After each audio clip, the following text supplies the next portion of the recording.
Hello, anybody on the call? Hello, hello.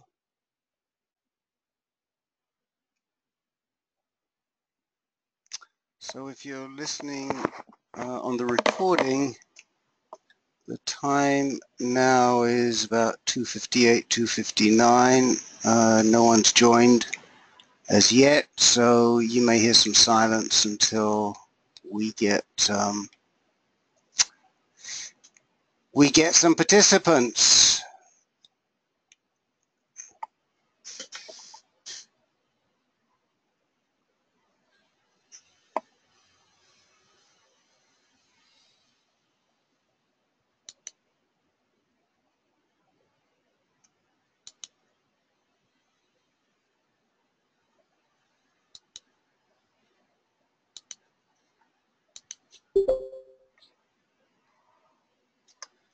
Hello, Paul Frieda.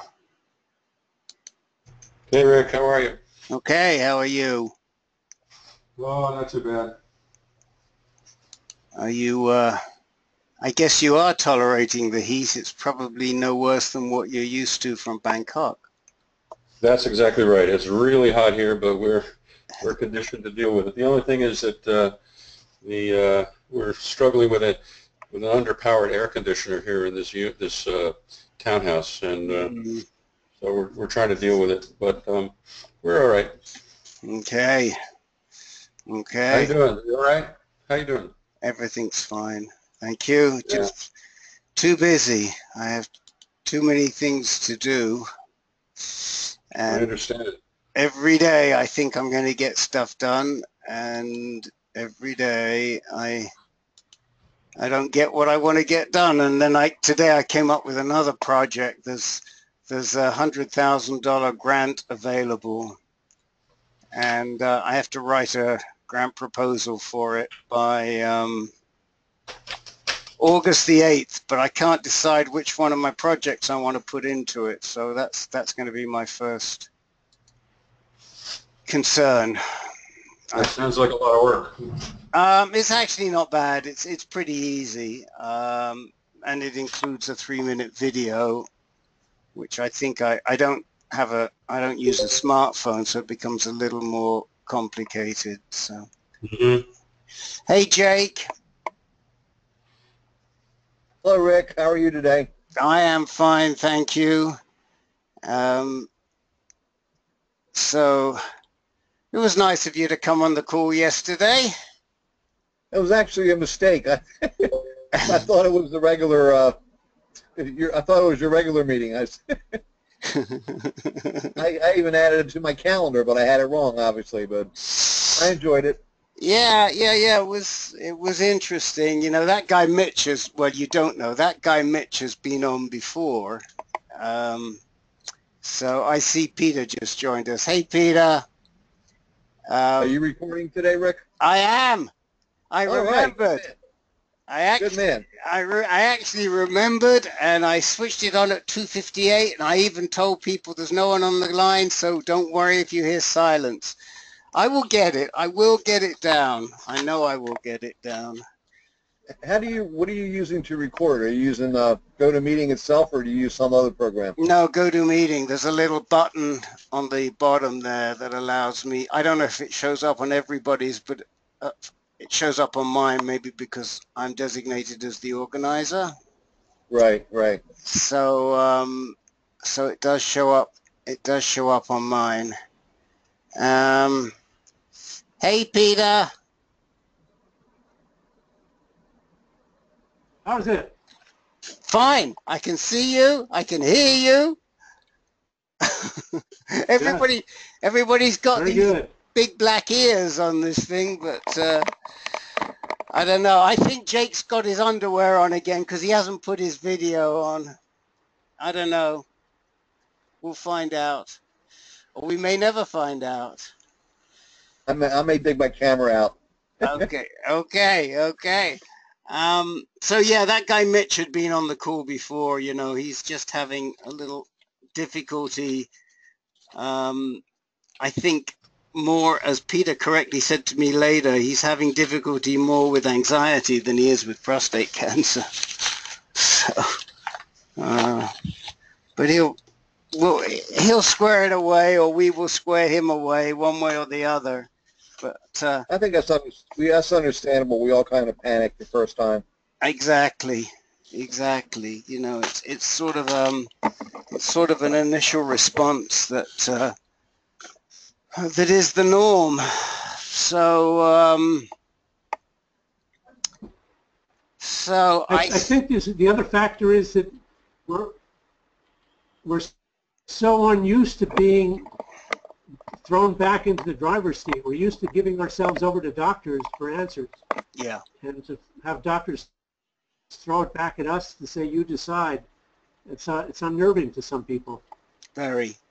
I mean, it sure was to me. It was unnerving and frustrating that I couldn't get the direction that I thought I was going to get from my doctors. And especially for most people, not all, but for most people who haven't had any experience dealing with cancer, they need that direction. So very true. Doctors are not forthcoming with much information. No. I once had an argument with Mike Scott of New Prostate Cancer InfoLink when I said to him that prostate cancer is kind of peculiar in this regard, in that most diseases you don't, and certainly most cancers, your doctor tells you what the treatment's going to be. He said he disagreed, but I have yet to come across a cancer where the patient decides which treatment they want. I mean, it doesn't happen in breast cancer, or rarely. I mean, you know, maybe if it's very low grade, they have to, but if it's at all serious, then they finish up getting surgery, chemotherapy, and radiation. And yep, my sister-in-law just went through that. Right. She got her last radiation treatment last week. Right. It wasn't a question of either this or that. I mean, that's how they dealt with it. And I don't know of another cancer where you're faced with what decision to make up front, and also faced with information that really doesn't guide you one way or the other, unless, of course, you have very specific situation which rules out one of the treatments, which sometimes happens, you know. Right. But no, I mean, it was certainly an interesting situation. So let me just check here. Is anyone else, other than the people I see on GoToMeeting, who are Jake, Paul Frieder, and Peter Kafka, anyone else on the call? No. Wow, it's a small group. I don't think the word might not have gotten out enough yet. I think I have a hard time thinking of Tuesday now too. So yeah. Well, that's okay. I mean, I'm actually really happy with it, because these meetings that we were having on Mondays with 27 people, just that I even knew of, and there were more than 27 people, I'm certain, was just too many. And so, you know, doing this extra meeting seems to have relieved a little bit of the pressure. You know, the other thing is it's the middle of summer, people are away, and so I'm not overly bothered. But what I like about it is it really is more relaxed, and it really does give us time to talk about stuff. We don't feel pressured. And if it turns out that the numbers stick around here, then I'll start putting invitations out on Inspire and in other places, but which I haven't done for a long time, open invitations, because we just didn't want more people on the call because we couldn't handle what we had. Right. You still plan to do it on Mondays too, though, correct? Absolutely, yeah.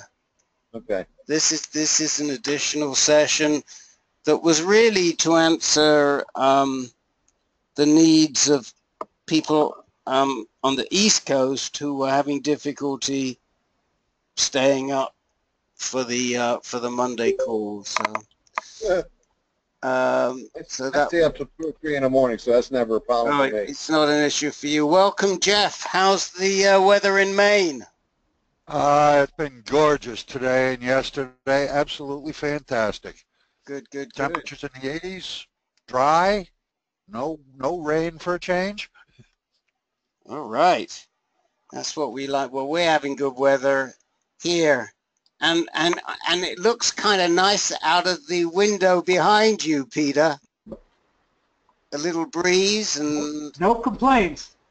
no complaints.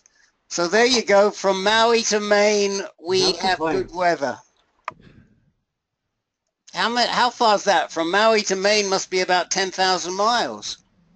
I guess something in that neighborhood. Yes. Maui to Maine. No, more like 5,000. Really? 10 hours, but 5,000 miles. Really? How far is Maui from the Yes. West Coast? 2,500 miles. Oh, really? I thought it was further than that. 2,500 to San Francisco. Oh, I thought No. it was much further It's than only a that. 5-hour plane ride. Oh, No. okay. Okay, well then you're right. It isn't quite that far. So I'm going to start taking notes on who's on the call, and then we'll get underway. So I've got Jake.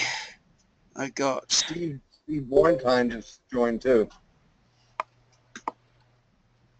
Oh, so he did. Hello, Steve.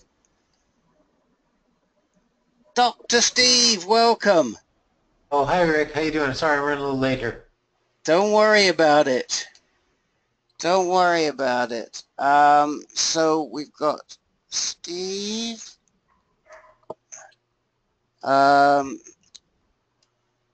Jake, Jeff Ledoux. Oh, that's interesting. See, I really don't get this. Peter, do you notice that? Did you see that Steve came on now as an organizer and it dropped me? Yeah, I'm gonna change that. Yes, Rick. I noticed Sorry about that. Somehow, because I logged on for you that one time, that information is cached in my computer and it keeps on doing it. Sorry. Yeah, no, it's not your fault. I've wondered. I'm still not. Peter's going to try and figure out how this manager stuff works with GoToMeeting when he has a few minutes, and then we'll circulate that information. On my Rick, on my screen, you show up as presenter and organizer. Steve shows up as organizer. Oh, Yeah, really? organizer. Oh, Same with maybe me. I do. Maybe I do. Hold on a minute. I do. You're right. I just missed it at the top. Steve, you don't have Right. to do anything. Just leave it as yourself. Okay, I say I'm there as organizer. I don't know why I'm listed as organizer. All I did was just click on your link, and that's where it brought me. Oh, well, because they recognize your innate capabilities. That's why. Yeah, it must be. I'm sure that's what it is. Now, we don't have to stand at attention now, Steve.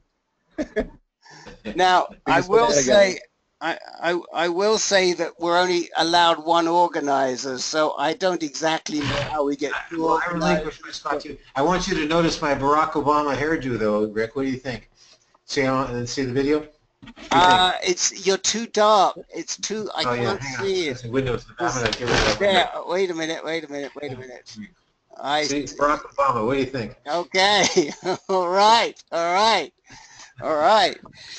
Ready. So let me just see. So Jake, Steve, Jeff, Ledoux, Paul Frieda. Yeah, I think I've got everybody on here. So this is great. As we were just saying, Steve, I like this small group. We'll see how it expands. Let me just run down and see who's got a. Paul, do you have anything you would like to speak about specifically today?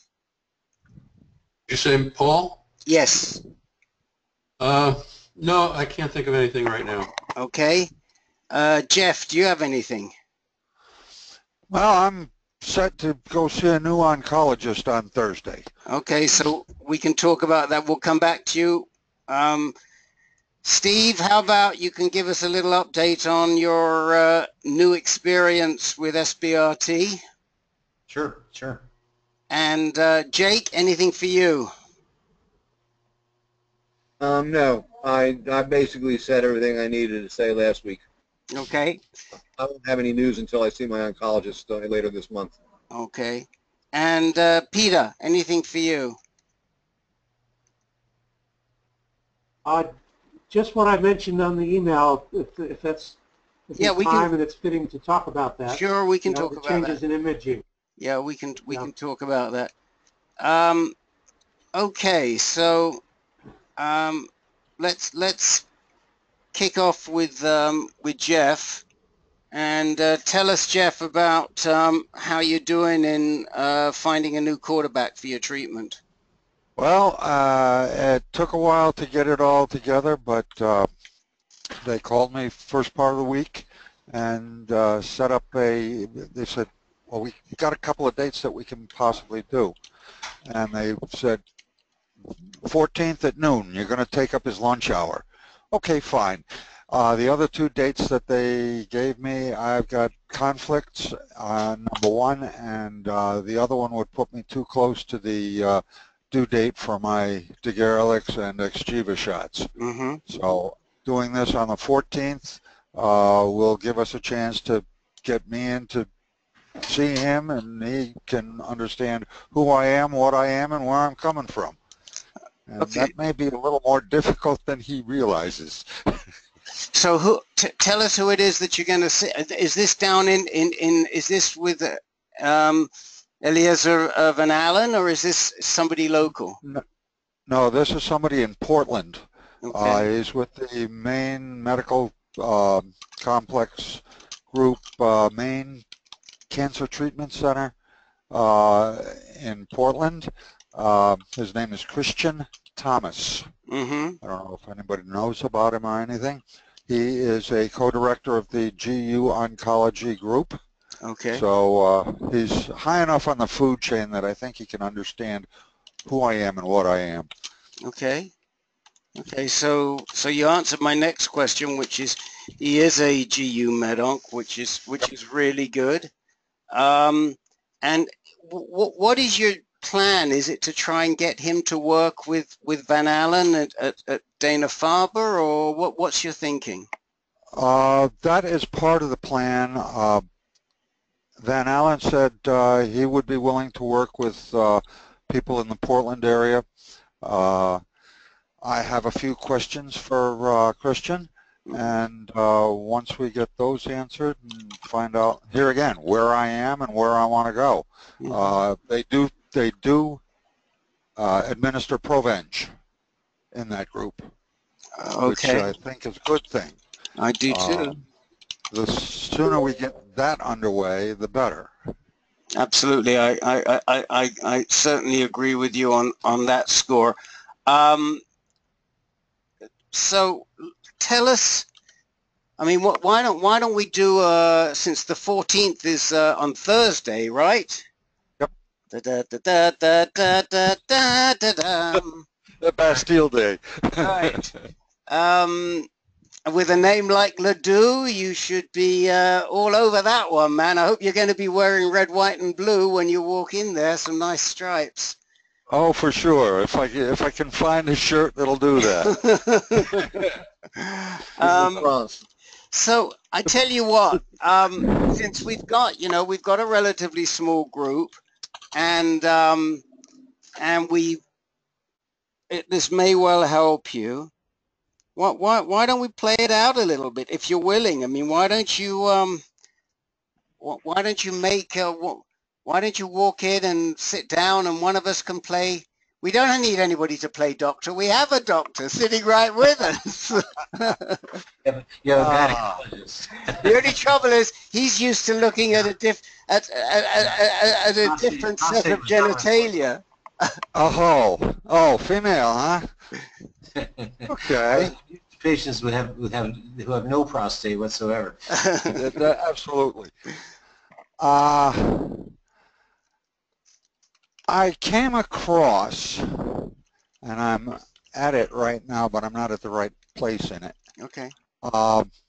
The European Association of Urologists March 15th update on what people should be doing with prostate cancer. Mhm. A lot of it had to do with patients who have radical prostatectomy and other surgery and or radiation. Mhm. Not too much on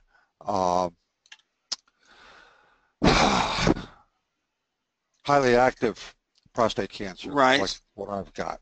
Right. All right. One of the things, or a number of the things that I found, and I was really kind of blown away by it, and that was in their recommendations for follow-up during hormone. I've got it. I've got the pages. Okay. Page 100, 101, and 102. Okay. They say, DREs. I've had one, and that was at the beginning. So that has not been done. Mhm. Testosterone treatment, testing once. And when they did it, there wasn't any. It was less than detectable. So I'm not having the clinical signs of spinal cord compression. I'm not having any of the symptoms Right. that are laid out. Right. No bone pain, not much of anything, except that I went back and I did something. I play around with graphs a lot simply because I did a lot of statistical stuff when I was doing research. Well, I pulled out the PSAs from September to June, and I graphed them. 600% increase in PSA from September to June. Mm-hmm. I think that's significant. I think that's where we need to start and get a look at the bone scan, a new bone scan, and a new CT, and probably GRE and blood work. So why would you do a DRE? I'm confused here. What is the DRE is going to do for you when you have PSAs rising like that? The only thing it might do, and like I say, they haven't done any since the first one. The only thing it might do is see if there is a change occurring in the prostate itself. Yeah, well, that's pretty crude. I mean, if you're going to do that, why don't you do like a 3T MRI or something?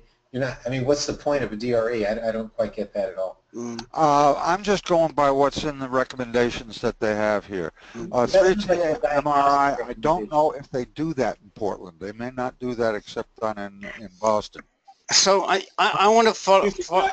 I want to follow up on what Steve said. So you've had some radiation, but I don't know. Have you had radiation to the prostate? No. No, you never have. That's what my notes say you haven't, and I did. So you haven't had radiation to the prostate, right? No, I have not.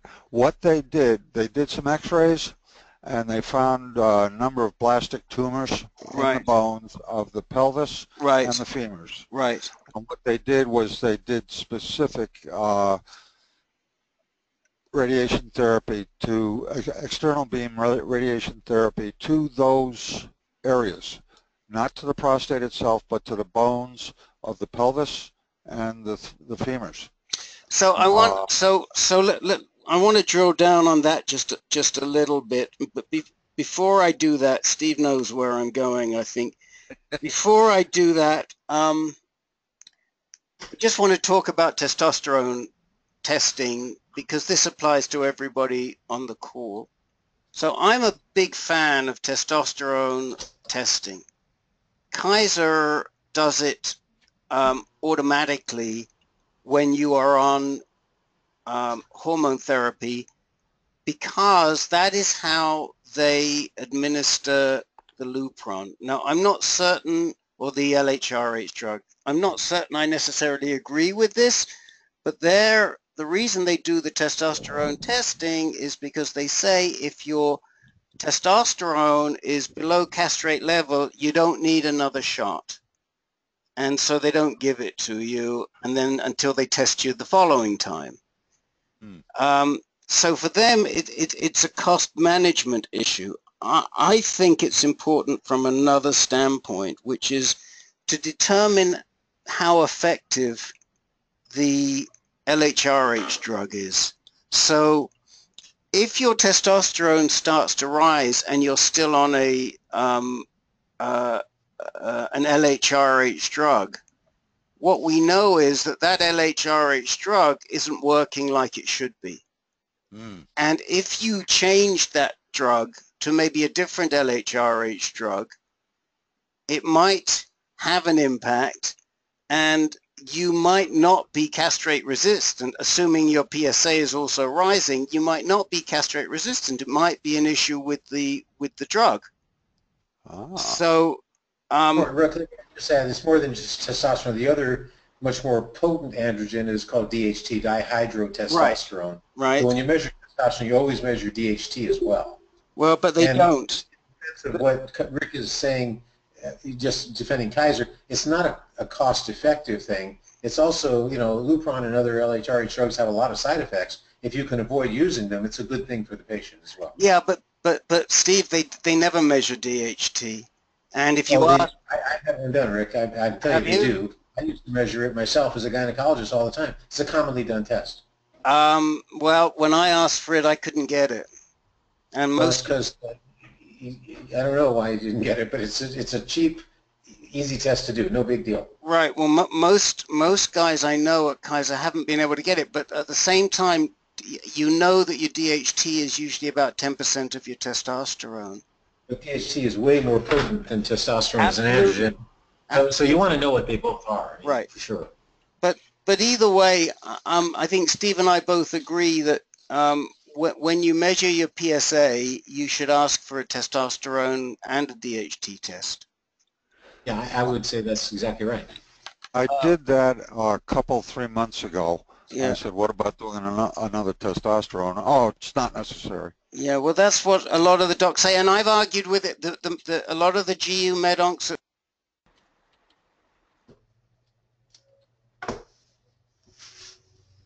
Rick, you can't hear, but you cut out there. Yeah. Hey, Rick, did you mute yourself by an error? It sounded like you muted yourself or something. You went out. Video's fine, audio's out. I hear Steve, but not Rick. We can't hear you, Rick. Rick, we see your mouth moving, but we don't hear anything. Those cheap microphones, you got to upgrade. It's Prime Day on Amazon, Wiggle the cables. Wiggle the cable.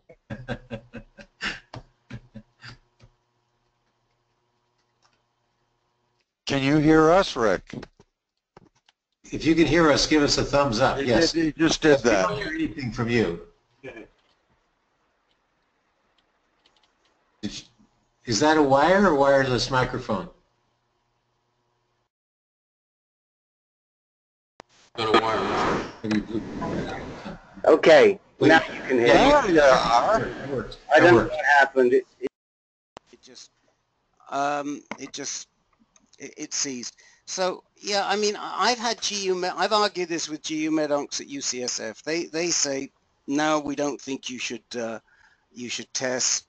And I just do, because I think that it keeps you on top of the effectiveness of the LHRH drug. So my advice to you, go ahead. Here's the approach. If your med onc says it's unnecessary, the approach I would take is I don't feel comfortable continuing to take ADT with all its side effects without knowing it's effective. And these are cheap tests that don't cost much. Right. I would like to have them done. Very I good. would take that approach. Very, very good. I still don't want to do this. I just don't feel comfortable with all the risks of ADT of not knowing these values. And if the doctor says, I don't care if you don't feel comfortable, you need to find another doctor, quite frankly. I hear what you're saying. I have been on Degarelix, which is Firmagon, Yeah. Since the beginning. And if this is not working like it should be and should go to a different drug, what he did, again, as I said to you last week, he put me on Casodex. I asked him, what side effects can I expect? He said, go look on the internet. I said, what? You can do that for sure. I mean, I did that. I had a side effect. I gained 10 pounds in a week. It's been all water because I've started losing that water. But also it can give you liver function abnormalities, and so I mean, you don't want to take it arbitrarily, but my own feeling of it is, you want to be sure these drugs are effective, and the best way to do that is to periodically measure your testosterone and DHT levels. And, no big deal to get those simple blood tests. When you do a PSA, they throw them in. Yeah. So I concur with you 100%. Steve, talk to Jeff a little bit about your philosophy, since there's some similarity. I mean, I don't think that Jeff's PSA was quite. No, it was. Jeff's PSA was actually a little higher than yours when he was diagnosed, and he was diagnosed with comparable mets to you. So why don't you talk to him a little bit about what you're doing? Not that we know that you'll be able to do this, Jeff, but I want you to hear what Steve's doing, because it's really interesting, and it may be something that you can convince your guy to do. Yeah, but in a way I hate to talk about it because it is highly dependent on whether your insurance will cover the care, and the limiting factor frequently is that you won't be approved. But just to give you a thumbnail of what Rick is talking about, so I was diagnosed, and you may have heard this because I'm just not sure how many times I've said this on the webinar, but I was diagnosed with a PSA of 1,000 and bone mets, and hadn't done a PSA for over 10 years because I thought, I just didn't need it. My urologist agreed with me as well. So anyway, be that as it may, I started ADT, and I went through 6 courses of Taxotere, and the PSA came down. The most recent one I've had was actually several weeks ago, was 20. And I feel well, generally speaking. But after I read about a clinical trial going on at San Diego Sharp Medical Center, that they're doing with oligometastatic disease using stereotactic radiation, and I brought that to the attention of my oncologists. I have 2 that I see, med-oncs, and they said, oh, interesting. Why don't you talk to rad-onc about it and see what they say. And the initial thing was, it's not widespread disease outside the prostate. It's not reasonable to do that. And then I sat down, had a consultation with one of the rad-oncs who said, I think as a package, if before you become castrate resistant, you seem to be responding to the ADT and the Taxotere and so on. Why don't we think about doing SBRT? Just the prostate only. We did a 3T MRI, which showed seminal vesicles and pelvic lymph nodes were not involved, and then go ahead and start on a 6 courses of Xofigo, radium-223. To see if we can calm down or treat the bone mets. And so that's what I'm kind of doing right now. And the reason I hesitate to say this seems like a good plan is A, it may not be. I may be dead next year. And B, it's highly expensive, and most insurance companies would not cover this because, I'm not even castrate resistant at this point for the radium. And certainly the stereotactic radiation on the prostate alone has some risks, although they're minimal. And I've gone through 2 dosages already, and I must say it's, I basically spent my career in technology, and so from a technology standpoint, it's like amazing. This is the Varian machine, not the CyberKnife, and it's an amazing piece of technology. I'm just blown away by the technology, but I just wish it wasn't a patient receiving it. However, that is me as well. It is so far gone like 10 minutes. Okay, you're out of here, and I felt fine. So it's pretty benign so far, and I can't say that I'm not going to have a lot of urinary or other symptoms at some point here, but it's been pretty benign so far. So that's just a thumbnail of kind of what I've been doing, and I wouldn't say it's what everyone should do, but it's certainly one approach. Mm-hmm. So it's something else to discuss with Christian Thomas, and then the other thing I think that like we said last time, I mean, you've done Firmagon, you've done a fair amount of, you've done your Taxotere, which is like what Steve did, and certainly the Provenge, which we talked about, and also the gene sequencing, Jeff. Yeah. Those are two areas that I've already checked with my insurance company on the Provenge and the ARV7 test. And with pre-certification or pre-approval, they will cover it. Okay. So that would be a good thing, I guess.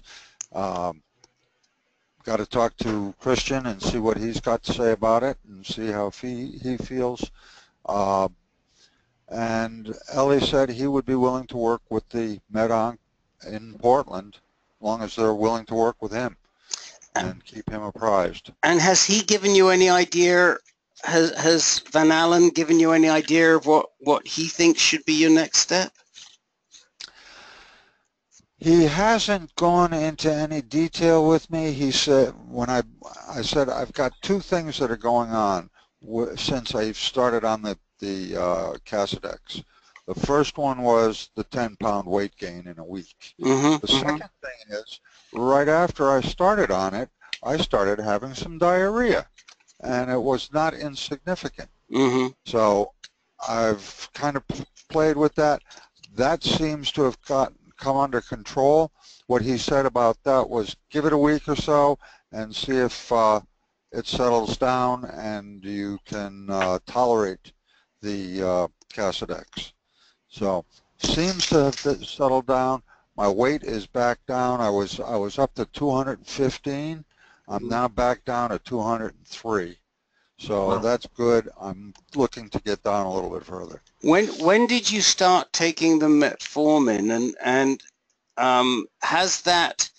Do you think? I'm wondering if that might have anything to do with the diarrhea. Actually, I started taking. Good God, I've got that data. Let's see. I think it's in here. Yes, it is.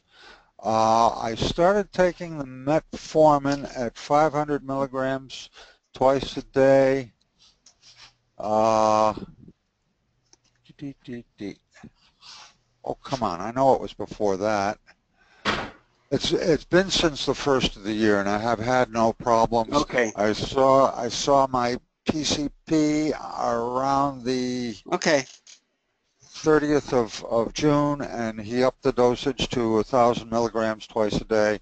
And I haven't had a problem with it yet. Well, but when did the diarrhea start? The day after I started on the Casodex. And how much longer after you upped the dosage from 500 to 1,000 on metformin? Close to a month. Close to a month. Okay. Because it is a side effect of higher doses of metformin. All but right. I don't know how long I've got this piece of information. Before the first of the year, I was on 500 twice a day. And I can give you the exact date. Me and my obsessive compulsive disease. Well, it doesn't matter. No, June 17th, I started on the 1,000 milligrams twice a day. So that's been in place for a while before I started to have a problem. Okay. That was June. I don't know. All right. So be sure. The one thing that I do recommend strongly is whatever it is that you want to ask or review with Christian Thomas, write it down, write the questions down on a piece of paper, and be sure to hand him that piece of paper. I am already doing that. Okay. And you don't want too many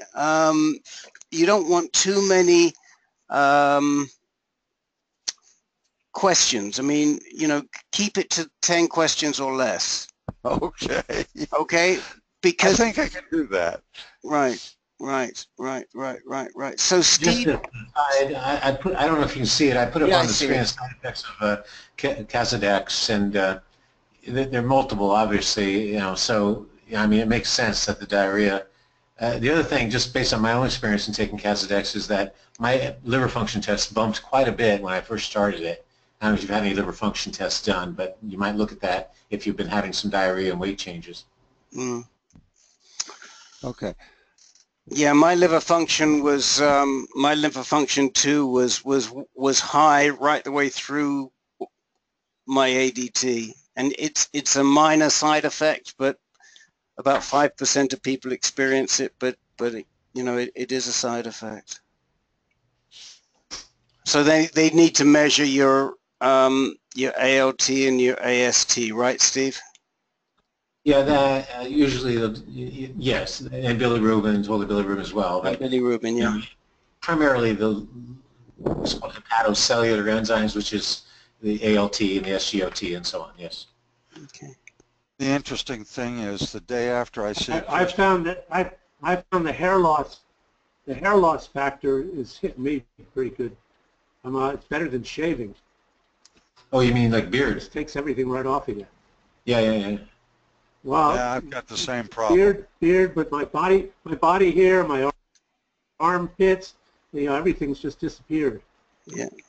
Yeah, me too. Along with that, you also Having shaved have underarms for years. Peripheral neuropathy. Yeah. Because I've got peripheral neuropathy, hands and feet. I find it difficult to button my shirts, tie That's my probably shoes. the taxes here, though. That undoubtedly. Oh, yeah. Yeah. Does any of that come back? The answer is, obviously not obviously, but it depends on each man. But to some extent it comes back, but I don't know that it comes back completely. And there are a number of treatments for peripheral neuropathy, and it's something that you definitely need to put on your list to talk to Christian Thomas about. Absolutely. There are some Already drugs. there. There are some drugs that that can be prescribed that may help you. There are some electrical stimulation issues. And how painful is it to you? It's not painful. What it is, it's the loss of feeling, like from my wrist to my knuckles, and then the knuckles to the fingers. It's like somebody put a thick fur-lined glove on, and that's where the sensation is pretty much gone. And it doesn't come and go. It's there. And the same thing from the knee to the ankle out onto the foot, and then the toes, like somebody put a very heavy pair of socks on. And I have to watch myself because I can wind up doing a face plant pretty quickly if I don't watch where I'm putting my feet. Yeah, I mean, everybody experiences it differently. I mean, some people experience a lot of pain. I mean, my own experience is a mixture of pain and feeling like there are objects pressing into me when there's nothing pressing into me. And mine is, I didn't do Taxotere, but I think mine came from the hormone therapy, because it is a side effect of longer-term hormone therapy. But I have quite a lot of information, so maybe on the next call I'll prep for that, and we can talk about it a little more. The other thing is, I have a good resource too, a woman who I met at the Cancer Survivorship conference, who's a PhD, a physical therapist, has a PhD in physical therapy, and she specializes in neuropathy. She's at the University of Oklahoma in Norman. So I do have some resources to go to. I can't, off the top of my head, I'm just trying to remember what the drugs are. I'd have to look them up, but it doesn't. I think it's nortriptyline. Oh, that's right. Yeah. Some people have used Lyrica. I've got a memory too, by the way, even though I'm 73. That's right. Lyrica. And what I'm doing right now is in the evening taking amitriptyline. Yeah, there's the tricyclic antidepressant group, which is nortriptyline and amitriptyline, has been used for years for neuropathy. The other thing I might mention, you might talk to doctors, is to try acupuncture as well. right. I actually had acupuncture while I was on the Taxotere, and I do think it tended to prevent the neuropathy from getting terribly worse. Great point. Gabapentin was what I was given as well, but it was actually for cellulitis. It was before I was diagnosed, but it's a drug they use for that too. Yeah, I mean, just make a note of all of these, and then you can run through them with them. But do write the stuff. Do write your questions down, because if you write them down and you give him the sheet, he's pretty sure he won't let you go until he's answered all the questions. Yeah. Okay, because depends on how many questions you wouldn't want to come in there with 20 questions. That's right. Yeah. But you want to come in there. These are 3 or 4 main questions I'd like to really talk about, and then I have a few others. But when you approach a doctor with 20 questions, usually the response is, we'll need to make another appointment or talk more about that at a later time. Right. It's the time limitation. So I would go there with 3 or 4 main questions you really want answered. Sounds like your neuropathy is pretty dense, and that would, to me, be one of them, for sure.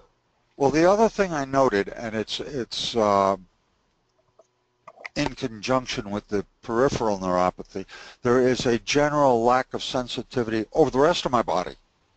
And I suspect that may be a combination, or along with the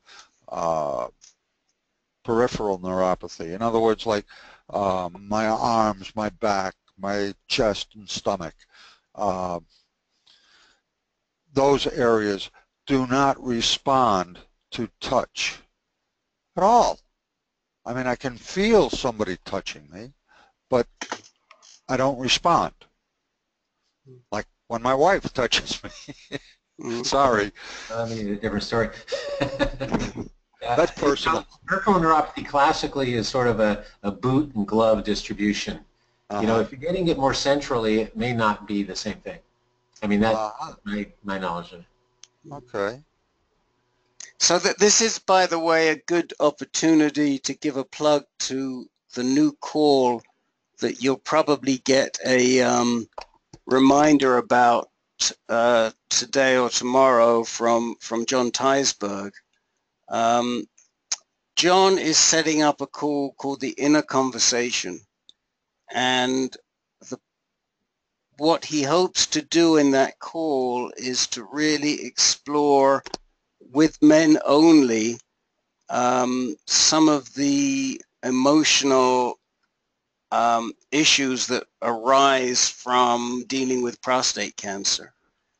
And this has always been his interest, and it was sort of where he was hoping originally the Reluctant Brotherhood would go. And when I joined the Reluctant Brotherhood, maybe, I can't even remember, 4 or 5 years ago, it was sort of somewhat more of a boys' club. As I told Steve, there was a game they used to have, like a Groucho game, say the magic word, and they'd set up a magic word ahead of time, and whenever they said that word, they'd take a gulp from an alcoholic beverage that they happened to have handy.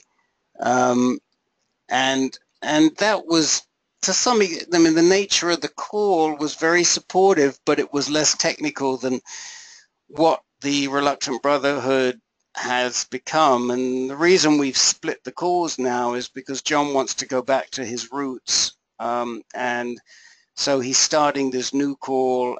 You'll see it, the Inner Conversations, and the Inner Conversation, and that's what he's going to be dealing with. So issues like frustration with relationships because they've been affected by touch and sensitivity, or ED, or whatever it happens to be. Those are all good things to unpack on that call. And then the other call that we're starting pretty soon for anybody that might have a caregiver that's interested is that we're starting a support call for caregivers as well, which will kick in probably by the end of the month. All right. So Jeff, I think we'll probably move on to another subject now, but I think you got plenty of ammunition and a strategy to go into Christian Thomas with, and that's really what I think this call would like to leave you with. That's great. Thank you very much, guys, for pointing some of these things out and affirming what I already pretty much have decided on as important points to go through with him. Okay. Steve, do you want to just talk a little more about this this space age equipment that you are encountering right now? Briefly, I think the two pieces of technology that are of interest to all of us, pretty recent, one is the 3 Tesla MRI, which is I don't know how long, Rick, that's been around and how many places have it. It's quite an expensive machine, and fortunately for me, one of the areas very close by to me just bought one, and when they opened their new hospital in December in Redwood City, California, and so I had that experience, which is, I mean, this thing is going to suck in a room if it were made out of metal. It's quite a magnet. It's you know, it's quite an experience if you've not had one before. But I had that recently, and that's, you know, versus, you know, just in terms of trying to diagnose whether certainly, you know, cancer within the prostate gland itself has either spread beyond the capsule, or even just looking for intrinsic changes within the prostate gland if you're somebody earlier in the disease than I am. I saw the images when I went in yesterday for my radiation oncology appointment. Joe Song, who happens to be a radiation oncologist that I see, showed me the 3T MRI images, and they are incredibly impressive. I mean, it's like somebody painted a Rembrandt of your prostate there, you know. So it's pretty impressive stuff. And then the other thing, like I said, the so-called SBRT, or stereotactic radiation, which the next generation of machines, which goes away from CyberKnife to a company called Varian, which I believe is down here in Palo Alto, in Silicon Valley area, is quite the impressive machine in terms of the technology. It's got integrated CT scanners doing real-time scans, and you know, it can pinpoint down to 1 millimeter the depth of radiation, counts for breathing motions and bowel peristalsis, et cetera, et cetera. And so I'm undergoing that right now. The 5 treatments, I've done 2 of them so far. So, you know, it's interesting from a technology standpoint, and interesting that I think the stereotactic radiation is really going to replace radical prostatectomy in those people with early stage disease, and our poor colleagues in urology are going to be looking for other sources of income, because this thing is pretty amazing, I must say, and seems to have equal results so far to radical prostatectomy. So anyway, that's just of interest, and what I've kind of gone over. The Varian machine, the stereotactic radiation machine, is like it's like the Eye of London going around you with all these various things on the Ferris wheel that are doing things, and you don't know what they're doing exactly, but the CT scan and the radioactive ion emitter and all this other stuff that's going around you at 360 degrees is really quite amazing, I must say. Anyway, so that's from a technology standpoint what I've discovered. From a clinical standpoint, whether it works or not, I guess we'll have to wait and see. So the guy who's the VP of sales for Varian is actually I know him quite well. He was on the board of directors at the Boathouse at Marin Rowing for quite some time. A guy called Spencer Sias, S-I-A-S. That's a good connection. So if you ever have any technical questions, I'd be happy to match up. I'm sure Joe Song knows him pretty well, and yeah, they are based in Foster City, I think. He actually. Oh, it was Foster. I was down Palo Alto, but anyway, I know they're in Northern California, a local company, and yeah, and there's lots of competition for these devices right now, and you know, the cost of them is I haven't even a clue as to what these machines cost, but they must be really expensive. Yeah, yeah. The other factor is making sure the tech's working them have good experience with it. Yeah. I agree. I found out at UCSF. That was my first question to the techs is how much prostate work do they do? When they said prostate work, I was sold on them because they're the key, more than the doctor even. Yeah, I agree. I mean, these techs are. I mean, this is pretty exact science, so you don't want somebody to blow it. That's for sure. But I mean, to what extent are these machines pre-programmed so that so they can't make a mistake? I'm not really clear on that. Yeah, it's like flying a 777 or something, I think. I mean, they do program. See, they integrate the 3T MRI with the CT image, and then you have the gold fiducials that they place to really as markers. So, not to say you can't make a mistake, but I think it's, you know, they program it specifically for you prior to them firing any radiation. So, I don't know. I mean, fortunately, I guess for me, where I'm going, which is called Oyster Point, it's sort of just north of where old Candlestick Park used to be, that area. Or is it south of Candlestick? South. Maybe a little south of Candlestick, yeah. And there's 8 full-time radiation oncologists that work there, and each of them specialize in an organ system. And my fellow, Joe Song, specializes in prostate. So he tends to do a fair number of these. So you are right, by the way. They are at 3100 Hanson Way in Palo Alto. The reason I was thinking Foster City is because I know that that's where Spencer, he meets another guy who's moved down there, and they go rowing in Foster City. That's what I was thinking. Yeah, Foster City, if you've never been rowing there, I have, Rick, is a very nice place to row. Yeah, I haven't. And he's the Vice President of Investor Relations and Corporate Communications. It's an interesting machine, and it's a technology that certainly looks like it has a niche role here, given the people not wanting to have radical prostatectomies for early stage disease anymore because of the side effects. I think if I were going to be investing in a stock, that Varian might be one of them, frankly.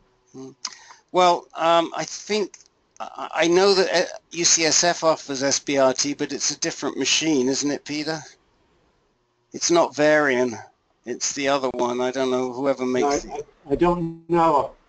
Well, they do have Varian machines. I had a Varian machine for IMRT. Oh, did you? I don't know what they have for SBRT. Because I just remember Spencer telling me that he didn't have a machine at UCSF, but maybe that's changed now. So, this is a good segue into what you discovered, Peter. You want to talk a little bit about that? Sure. So I happened on an article in Euro Today or something, one of their publications that I get on email, and they were talking about the changes going on in imaging. And up to now, this is particularly for reoccurrence, where you've got low numbers in your PSA, and you start seeing rises, and you don't know what's going on or where it is, and you haven't had metastasis at this point, but it's a mystery, and many guys have this experience. And up to now, people have been going to Fabio Almeida in Phoenix, or up to Juan in Minnesota, and using the F18 or the C11 choline thing up in those places. And Almeida was, you have to pay cash, I think, for his operation. And I guess the reason why, I always wondered why only one place has this. And I guess the answer was that he had some kind of cyclotron or something, and it's very elaborate equipment. And no other facility wanted to get into that, except where he is. So apparently there's a new imaging thing that's come out. It's I'm not sure I can pronounce it correctly, but the trade name is AXNMIN. Axnamin or something like that, or AXUMIN, Axamin. Yep. And, the technical name is Flucioni or something, F-18. And apparently this is a new, radioactive type of substance that they find that they can put in for PET scan imaging, and it can do both the bone nets and the soft tissue at once, all in about 10 minutes. And I guess it supposedly has a 2 or 3 hour half-life, which is much longer than the C11 choline. And they're saying that the company that's putting it out, it's called Blue Earth Diagnostics, thinking that by the end of the year they'll have 11 installations in North America. So to me it sounds like exciting news. It's FDA approved now. The FDA approved it last month, I believe, or 2 months ago. And, I don't know if that's going to mean it's going to be eligible for insurance payments or not. I don't know much about it, and I don't understand it all.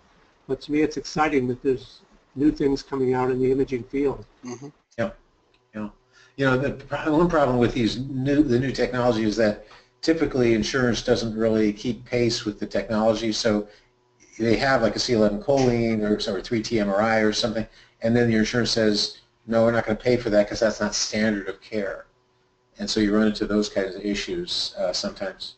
Because often, I spent my career, 30-something years in healthcare medicine, and oftentimes these things that look really good, a year later don't look so good. And so insurance companies are reluctant to jump on that bandwagon if they're expensive very early, and you have yourself trying to convince your insurance carrier that this is something I need. So if you click on the link that I just sent in the chat, Mike Scott on New Prostate Cancer Info link published something on this.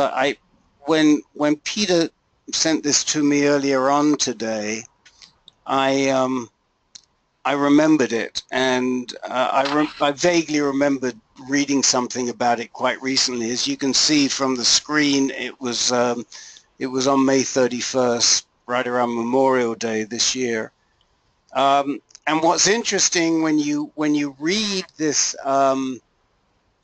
this little article here is that it doesn't impress in the same way that whatever Peter read impressed him. And what's even more interesting is that the comments underneath by Alan Edel, who is really the maven as far as screening and radiation technology is concerned. I mean, he's the patient advocate maven in this field.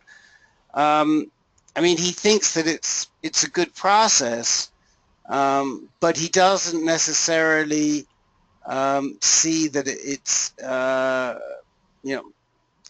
any better than the existing F-18. He thinks it's better than the C-11, but we know that. I mean, people now generally feel that F-18 is better than C-11, but beyond that, he doesn't see it as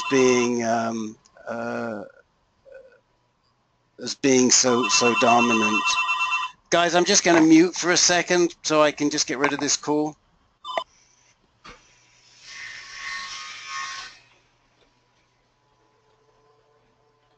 So just while Rick is on mute, I mean, I think this is, I don't know if can you see this comments on the screen? I'm scrolling through them, but this is pretty typical of what you see. Something new comes up and somebody in Phoenix, Arizona says this is the best thing since white bread, and then people actually compare it side to side with older technologies and they find it's as good or maybe not as good or perhaps a little better but costs $50,000 more.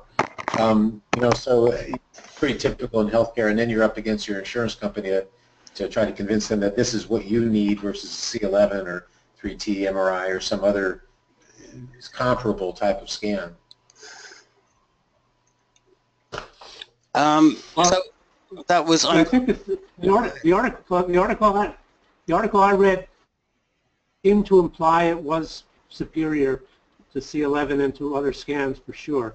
I guess the thing that excited me was the fact that,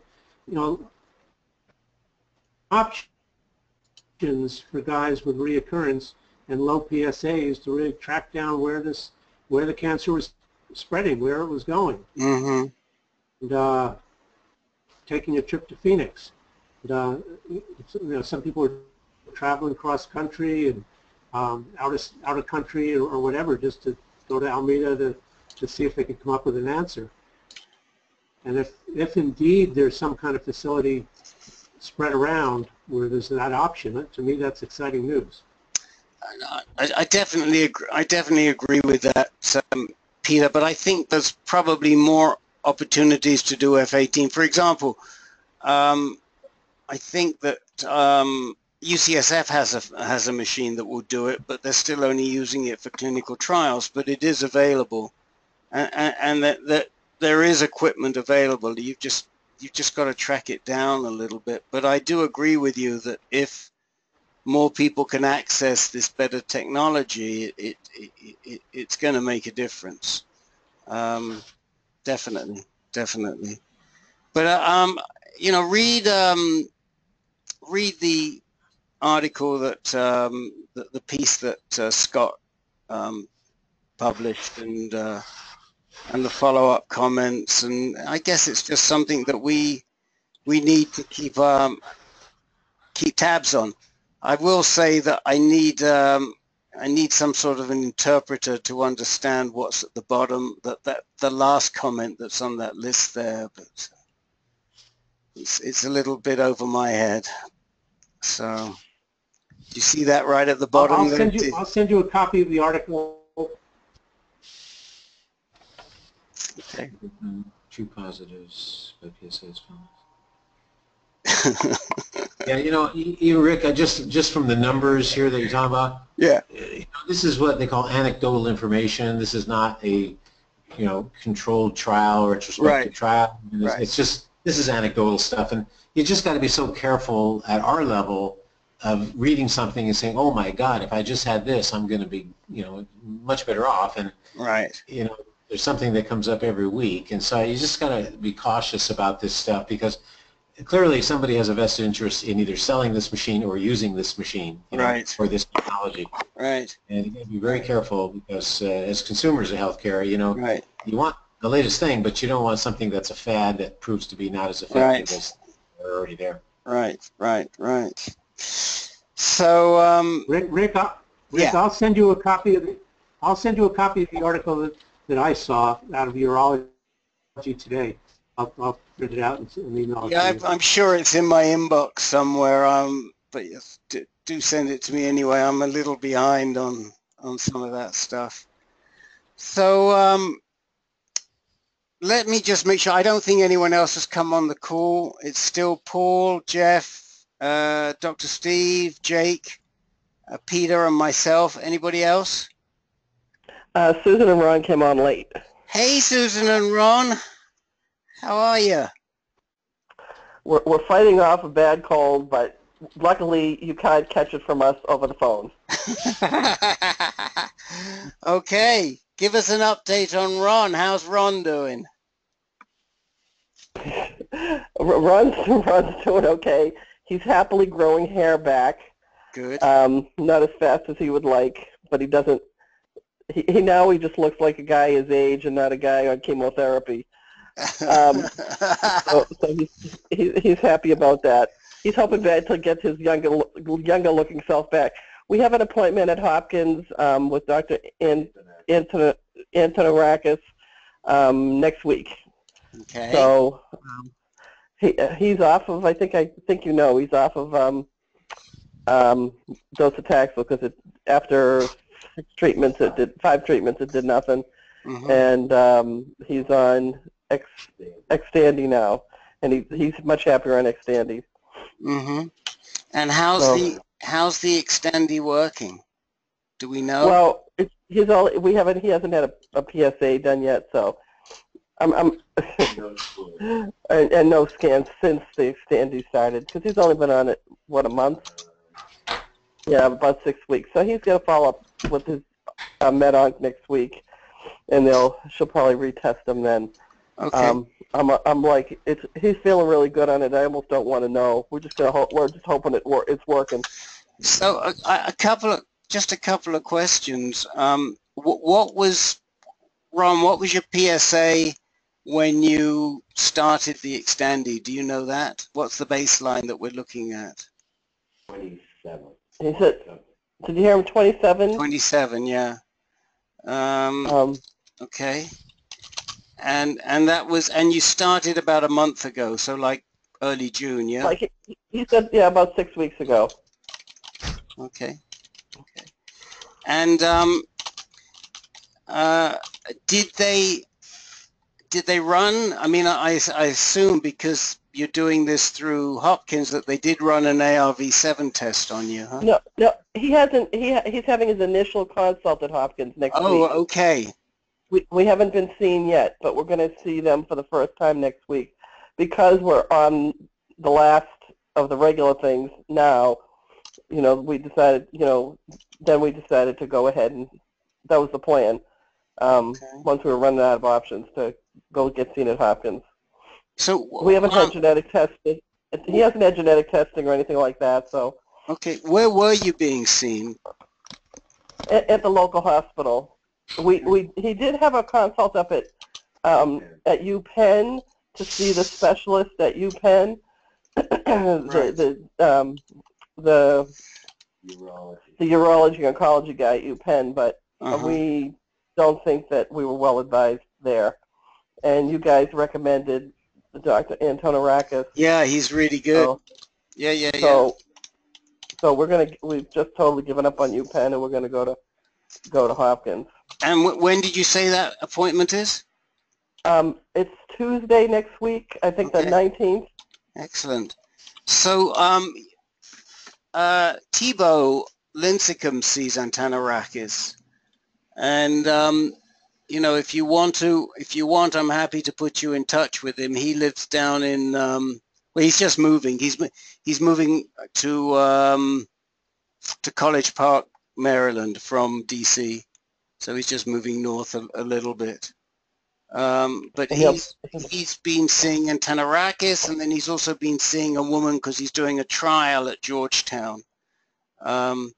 And then I think that I've got other folks who have seen Antonarakis, but he has a really good reputation.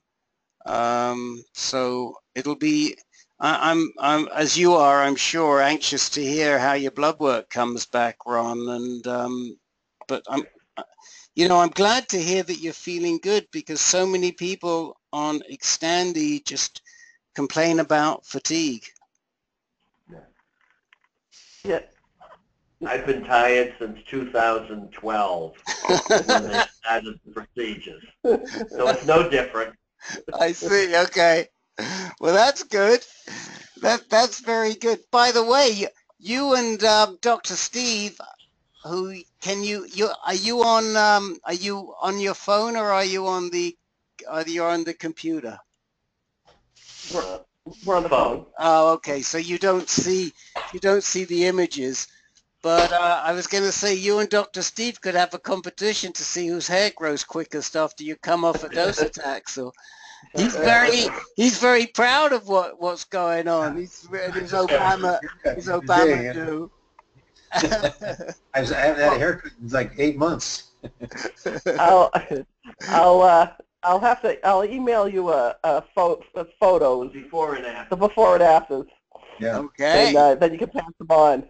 Okay, I'll definitely pass them on to Steve. It's funny because my hair, when I came back, it used to be kind of curly like Rick's, and I belong to a tennis club, and everyone keeps calling me Barack Obama because my hair is straight and short, and so I trimmed that way, That's funny because a lot of people come back curly or a different color or whatever. No, I kept telling them. Actually, his is just sticking straight up. He's using gel. His first gel experience. Spiky, yeah, that's good. A good look. Can I ask a question? You said you stopped the Taxotere at 5 dosages, 5 cycles. Why was that? The PSA kept rising. Oh, so you weren't responding. So not from side effects. Not the side effects. He didn't like it. He complained a lot on it, but Yeah, no, I didn't. Nobody likes it. She stopped it because she felt he wasn't responding to it. He also had, his x-rays were showing rib fractures, which she thought was Mets, but really we think what it was is he broke his ribs when he was bending over the bin at Sam's Club to get a box. Ooh. So that added some confusion to the picture. But his PSA wasn't going down; it was still going up a little bit. So I do want to mention one thing to you, and this is something that you might want to explore with Tanarakis. But I know of one guy whose PSA rose consistently over his first 5 docetaxel treatments. And he was being treated, or is being treated at UCSF by Charles Ryan. And he was getting tested before each of his chemos, but often on the same day. So he never would get his PSA results until afterwards he'd done the treatment.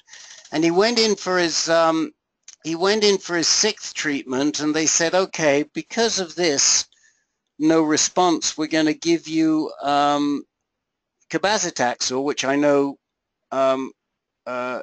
Ron got initially, and the cabazitaxel was administered, but when they looked at his PSA from after his 5th one, it had suddenly started to drop, and after the 5th docetaxel, he continued to drop, and they put him back onto docetaxel, and he got about another 6 months out of docetaxel. So, you know, some people just don't respond that quickly to it. Now, the only other thing that's different in Ron's case is that he has done cabazitaxel first, and he got something out of the cabazitaxel, which, you know, is right. That was the best thing for him. Yeah. He had a whole year on that with no problem. And had he not gotten sick last summer, he probably would have continued on it. And you know, who knows? But anyway. Just of interest, you're putting on the screen here just an Excel graph of where I've been, and these chemos, if you can see it, well, you're on the phone, so you can't see it, but of interest, the drift down was quite slow, and then accelerated as I got to chemos 5 and 6. Right. And I think that's pretty typical, where you reach a plateau, and then it tends to come down at that point. So it's just of interest. Yeah. Well, I really think that for the oncologist, she saw the rib fractures and really felt that was additional metastasis, which was the first really change in what she thought was cancer spread. But you know, after we looked at the pictures, we just were convinced that it was. I mean, it was broken ribs and not cancer. But anyway.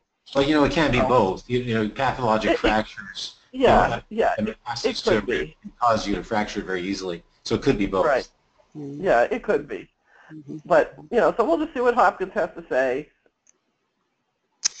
And can I ask a question about for the young lady married to Ron? How is insurance covering your Xtandi? Ron's an old guy. He's on Medicare, and we've got the military supplement, so he's completely covered. So we're very fortunate. We've been very fortunate in that sense that we've not had any trouble on anything. Does Medicare A and B cover it? Medicare A and B, do they cover the Xtandi? Medicare A and B does cover Xtandi, but you still have a pretty significant copay. And even if you get your supplement D on Medicare, you still can be faced with somewhat of a copay. But that's my concern. Yeah. Now, however, there are, Jake, if you go on to Xtandi or abiraterone, there are sources of grants that can be available to you. For example, Richard Foodie was faced with and he's on Medicare, was faced with a couple of $1,000s a month, and he called this number. He called the patient assistance network Right. that works with Zero, and they literally approved him over the telephone. Okay. So Well, I have Medicare A and B. I didn't even know they paid anything on Xtandi or abiraterone. My understanding is Medicare A and B don't cover any medicine, any pills. We were also, Ron was also on abiraterone, and it was covered as well. Okay, well that's good to know. I have A and B, and I also have a secondary insurance, and I'm because I'm looking at that in my near future, I'm sure. okay, so I'll you'll look at the plan that you mentioned, Rick, too. you'll definitely be covered. And then what I'd like to do, if you tell me when, because I don't know, it might be too early, but I'll connect you directly with Richard Foodie, and he can tell you about his experience with Patient Assistance Network. But literally, he said, he told them the situation. They asked him a couple of questions. They said, they put him on hold for a couple of minutes. They came back and they said, fine, you're approved. Where should we send the check? Wow. Okay. Well, that's good to know. That's been weighing on my mind. I know that's in my future. I don't know when yet, but I know it's coming up. All right. And that copay is just, I can't afford it. Right. No, I mean, we can, and there are other sources too. The drug companies have sources, but basically what Patient Assistance Network is doing is distributing the money that Zero put together, and Zero put it together by getting it from the drug companies. Okay. That's where the mother lode of money comes from. It's basically the drug companies pushing it out to people that need the drug that can't afford, rather than them doing it themselves. They do a little bit themselves, but most of it's going through Patient Assistance Network. If assuming people know about it, it's the easiest way to definitely the easiest way to do it. Thank you. Absolute, no, pleasure. And I will get back with you, Rick, when the time comes. Yeah, please. So Susan and Ron, yeah, I mean, I don't know when you came on the call, but I would just want to give you the same advice that that we gave to Jeff Ledoux, which is walk into a Tanarakis with questions. Steve suggests no more than 4 main ones, and I've gotten away with up to about 10. But it's somewhere not more than 10 and not less than 4. So, it's in that range. Write your questions out and hand him a sheet of paper, because that way you'll be sure to get all your questions answered. So, it's definitely worth doing. Well, thank you for that. And you folks have you've been talking about hair loss. After my second round of docetaxel, I went totally bald. In May of 2015, my hair started coming back. It is now thicker, curlier, and more of it than I had before I got started on this.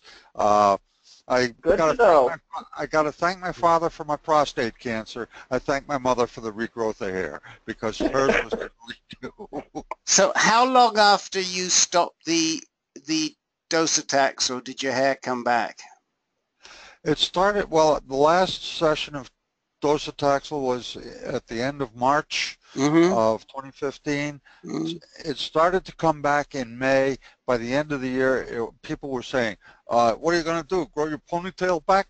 Because I had one. It went down in the middle of my back. I see. I may be able to hook up my camera. Okay. And if I do that, you'll see what I'm talking about. Okay. Yeah, I mean, I think a lot of people Eric Bookbinder isn't on the call today, but he lost all his hair and now he's got a big afro again, which he had before. So, I think the hair comes in and goes away and comes back again. So that's all good. Susan and Ron, again, I mean, let's just come back to you. I just want to if there's anything you want to run past us in advance of this treatment, anything you should be covering or not covering, is there anything we can do to help you prepare for the appointment with Antanarakis? The big thing at this point that he hasn't done, he hasn't had the genetic testing and all that stuff. Okay. And that's the one thing that, you know, we feel like will come up at this point. Okay. So the genomic testing, there are a couple of options. Now, Hopkins, I think, is in the Dream Team East. And so that can be sequenced that way. But Steve, you want to share with them your knowledge about Foundation One?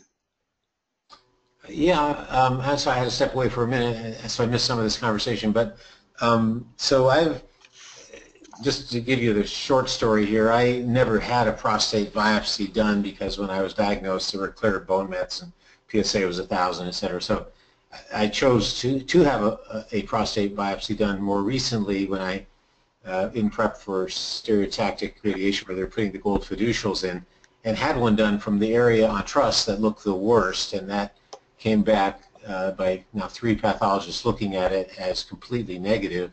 So I was unable to do the gene sequencing as I had wanted through Foundation One, but while I was kind of going through this, what I discovered is it's really not a covered insurance benefit through my carrier, and you basically have to pay out of pocket. And when I talked to them, they said, you know, their model was to charge the patient, but increasingly now they're supported by Big Pharma, and obviously Big Pharma wants to get their hands on this data such that they can see if their drug is effective for specific mutations or not. And they're largely not charging patients if it's not covered by insurance. So I think that's good news, because otherwise it would have been, I think, about, helping out here, Rick, about $2,500 or $3,800. It was some sizable amount of money.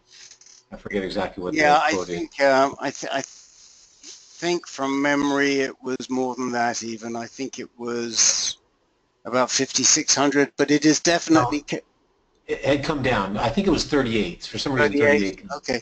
What was that for, Steve? If you wanted to do it, yeah. And so anyway, so unfortunately, I never... Now, the other thing is I've talked to a couple of medical oncologists who feel that the CTC work is almost near the point where they can do gene sequencing on the circulating tumor cells, which would be a lot better if you could do that. So that's something that you might ask when you go for your consultation, if you know they can, because I don't know where you stand in terms of having tissue to do the gene sequencing at this point. Yeah, I don't know, because the biopsy was done 4 years ago. So the original. You don't want to be using that, Susan. Yeah. There's a whole bunch of reasons why, but you'll need new tissue. Well, and they go through even a prostate biopsy. First of all, like as in my case, they can't find any viable prostate cancer tissue to do the gene sequencing on. The other alternative, of course, a bone biopsy if you have bone mets, which I personally would not look forward to. So I'm kind of looking towards the CTC work as being an alternative here, and that might apply to you as well. I'd be interested to hear what they have to say when you go for your consultation. Can you tell me again what it is? Circulating tumor cells. Oh, okay. Circulating tumor cells. Essentially a blood test. Okay. And oh, that's great. And Hopkins does have the technology to extract those circulating tumor cells. I think that's how they do their ARV7 test. So if Hopkins can do that, that is a very good sign. I know right now Foundation One can't do it through blood alone. They need tissue, and they need actually 30% of the tissue needs to be malignant in order to do the sequencing. So you have to be, you have to get a positive biopsy with significant amount of cancer in the biopsy. Right. So just to recap, there's a good chance that Hopkins will have the technology. It's a question of whether they have the access to the prostate cancer genetic sequencing bank, tumor bank. But they have the technology. I just don't know. So they'll tell you. I cannot remember. I can look in a second, but I can't remember. No, if they're in the dream team, they'll have access. If not, Foundation. I can't imagine that Hopkins wouldn't have it, if anybody has it. If Foundation One is probably not going to charge you, and somebody, was it Jake? Did you have a question on that just before? No, it was not me. Oh, somebody wanted to say something, ask something about the genomic sequencing? Oh, I was just wondering, I missed part of what Steven said about $3,600. I was just asking what it was he was talking about. And I realized it was the sequencing. Yeah, it's the sequencing. That's through Foundation One. That's their patient charge. But like I said, they're willing to waive it largely now because their business model has shifted away from a for-profit to a more research-centered sort of business model where, I mean, the simple way to put this is the drug companies are filtering a lot of money in so they can get this data. Right. So I'm just looking now. I'm looking at the Stand Up to Cancer, Michigan, Broad, Marsden, Cornell. No, Hopkins is not a member of either of the dream teams. So You must not have paid the $20, I guess, Rick, huh? I guess not. I don't know what. I honestly don't know what happened there. So that, Susan, they're not a member, but they may have. I mean, I know that that UCSF has their own gene panel, so they may have their own gene panel. I honestly don't know. So Well, we'll find out. You will find out. Absolutely. Oh, wait a minute. There is somebody from Hopkins. Genomics Advisory Committee, Johns Hopkins, Bert Fogelstein. Yeah, so there is one person on the, is that the same? No, that's the melanoma. Sorry, forget that. That's melanoma. That's the melanoma team. All right. Anything else that we need to or anybody would like to discuss today?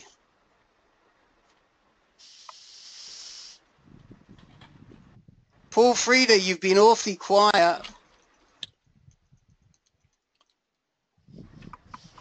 Yeah, it's true. I'm listening with great interest. I'm taking a lot of notes, a lot of things I don't know about, and I don't have any personal issues to talk about right now, but maybe next week I will. I don't know. Okay. All right. I mean, you know, I'm glad. I just wanted to check you were still awake. You know, you have me worried there. No, I'm definitely listening. I pick up little things that, you know, that, and I write them down so that when the time comes, I have a good starting point to ask questions. And so I've got notes from every one of the okay. The polls that I've been on. So you may, you know, you need to watch out because we could put you in charge of all of this this radiation and screening technology because that's your area of expertise. We didn't hear you chip in there when we were talking about Varian and what have you. Well, you know, Varian is a company I might work for as an engineer. I worked at particle accelerators doing nuclear physics, and so that's kind of my area of expertise. And but right now I'm not working, so but yeah, Varian's an exciting company. Siemens also making great equipment, and they're making progress all the time. I think the 3T machines are going to be replaced. I think it's by 5.6T. Yeah, it's such a problem because you buy these machines at just tremendous expense, and then they become obsolete within a few years. The economics of healthcare. I just don't know how we're going to do it. Well, it's true. In all areas of tech, your cell phone becomes obsolete in 18 months. Exactly. Almost up. Cell phones you buy one for $300. But managing that at the hospital must be very difficult. Yeah. Imagine the hospital budget for imaging equipment when your chief of radiology says, I need to buy a new 5.6T MRI to replace the 3T that we bought 2 years ago, and that'll be $3 million. Who's paying for it? Well, the people that need the the scans. Well, not really. That insurance isn't covering that. That's for sure. Well, there should, if it were done out of the hospital networks and there was actual competition, then what would happen is you would pay, let's say, $1,200 for a 3T scan, but $600 for a 1.5T scan. You would have to decide how much resolution you needed, or your doctor would decide how much resolution you needed, and then you'd pay for it. Same way in which you pay for an i3, an i5, and an i6 Intel processor. You buy. The ethics of healthcare is a primitive state of the art. Just to tell you, there was a fellow at San Quentin on death row that got a heart-lung transplant at Stanford for over $400,000. And on the other hand, we don't have money to pay for prenatal care. So, I mean, just if you look at the ethics of, whether or not you can afford to have the better imaging study, you shouldn't have to make that decision, honestly. Yeah. I just went out of my mind. Well, I know what I was going to say to you. I got a 3T MRI back in 2007 at UCSF Mission Bay. Wow. When they were they were one of the early people to get the machine, and so that machine already, that 3T MRI is already 9 years. It's been out there 9 years, although it's only the last few years, 3 or 4 years, that it's really become readily available in a lot of different places. So right. All right, guys. Well, look, I'm not going to prolong this call. If this has been yes. Can you give an update on Trevor and how he's doing? Or I wish I could give you something more, but they saw Amy Lynn today because I asked Savette and I heard that they were with him, but I haven't heard back from Savette. I will tell you that on Sunday, when did I see him? I saw him on Friday. On Saturday, he was feeling a little better, and he actually went out and watched his kid play baseball. Savette said he was sort of mostly prone and just lying down and resting, but at least he got out. She said to me early today that he's still very weak. So it's too early to tell whether the carboplatin and etoposide have really kicked in. I learned, by the way, that etoposide could also be called VP16. that's what it is, I think. Yeah. So so that's what he's getting right now. The only thing I really didn't understand was they gave it to him in 3 doses on 3 successive days. Whereas I do know guys that have gotten the etoposide, they've gotten it all at one go. So whether that was because they felt it was easier for him to tolerate it that way, or I honestly don't know. Yeah. So I'll keep you guys posted. He just was not well. He looked awful on Friday. So I'm just hoping that this carbo is going to kick in. That's it. But thank you for asking, and I'll keep you all posted. Peter had the pleasure. We're all hoping for him. Yeah, Peter had the pleasure of meeting. We're all thinking of him. Yeah, Peter walked over during his radiation. He walked over from Mission Bay to Trevor's house, and we had lunch together. So that was great. Okay. Anything else for anybody? All right. I have plenty to work on. Okay. You got to do your questions, and Susan and Ron are got to do their questions. So I hopefully we'll hear from you all pretty soon with some good results from these meetings with your docs, and don't hesitate to reach out if you need some help with anything. All right, guys. Thanks very much. My pleasure. Good night, everybody. Thank you. Thanks, everyone. Take Good care. night, guys. Bye.